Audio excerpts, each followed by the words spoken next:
Wake up with determination, go to bed with satisfaction. Namaskar, welcome to Next IS. I hope you are doing well.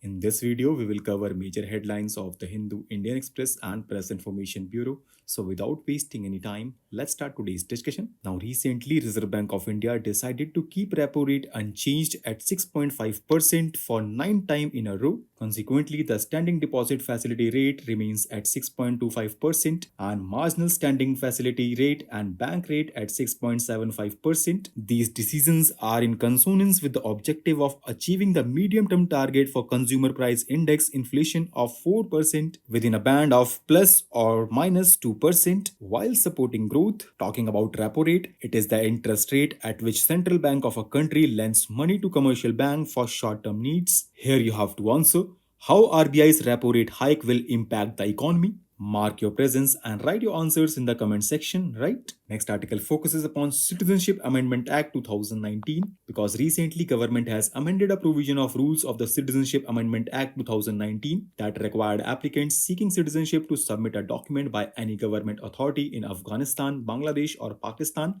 establishing their roots in these countries. Because Citizenship Amendment Act requires applicants to declare that they are foreigners. And do you know, friends, in December 2019, the Citizenship Act 1955 was amended to facilitate citizenship through registration and naturalization to undocumented migrants belonging to six non-Muslim communities, and these are Hindu, Sikh, Buddhist, Jain, Parsi or Christian from Afghanistan, Bangladesh and Pakistan who entered India on or before December 31st, 2014. It also reduced the period to qualify for citizenship from the existing requirement of continuous stay of 11 years to 5 years. Next article clarifies why Himalayan towns need a different kind of development. So friends, Indian Himalayan region comprising 11 states and 2 union territories, it had decadal urban growth of more than 40% from 2011 to 2021. Now towns have expanded and more urban settlements are developing. Almost all Himalayan towns, including state capitals, struggle with managing civic issues. Indian Himalayan region also faces increasing pressure from urbanization and development, compounded by high-intensity tourism, unsustainable infrastructure, which are further aggravated by climate variations like changing precipitation patterns and rising temperatures. This has led to water scarcity, deforestation, land degradation, biodiversity loss, and increased pollution, including plastics. These pressures have potential to disrupt lives and livelihoods, impacting the socio-ecological fabric of the Himalayas. Talking about the solutions, planning institutions in Indian Himalayan region cities are still guided by the land use principles. Therefore, every town needs to be mapped with layers identifying vulnerabilities from geological and hydrological perspectives. And planning process should also involve locals and follow a bottom-up approach. Now, government has decided to waive the requirement for clinical trials in India if the drugs are approved in the US, UK, Japan, Australia, Canada, or the European Union. As per the Rule 101 of the New Drugs and Clinical Trials Rules 2019, the Central Licensing Authority, with approval of the Union government, may specify by an order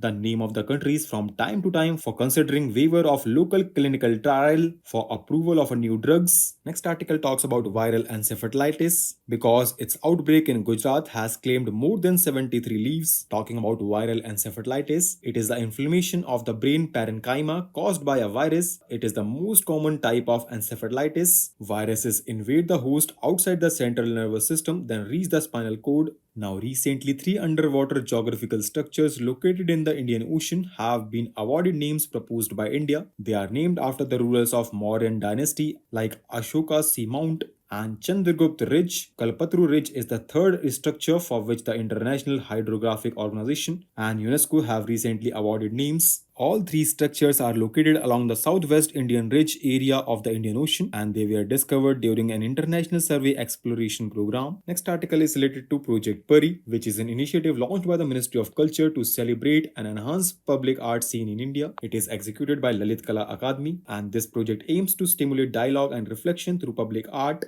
that blends India's rich cultural heritage with contemporary themes. Next article is related to Bharatiya Vayuyan Vidhayak 2024, which was recently introduced in Lok Sabha. It empowers the central government to make rules for any aircraft or class of aircraft and for securing safety of aircraft operations. It is aimed to empower government to make rules for the investigation of any air accident or incident. And now Nobel laureate Muhammad Yunus took oath as the head of the Bangladesh interim government. He is Bangladeshi entrepreneur, banker, and economist. He was awarded the Nobel Peace Prize in 2006 for founding Grameen Bank and pioneering the concepts of microcredit and microfinance. So, with this, let's conclude today's discussion. Thanks for listening, and for regular updates, you can follow us on various social media platforms.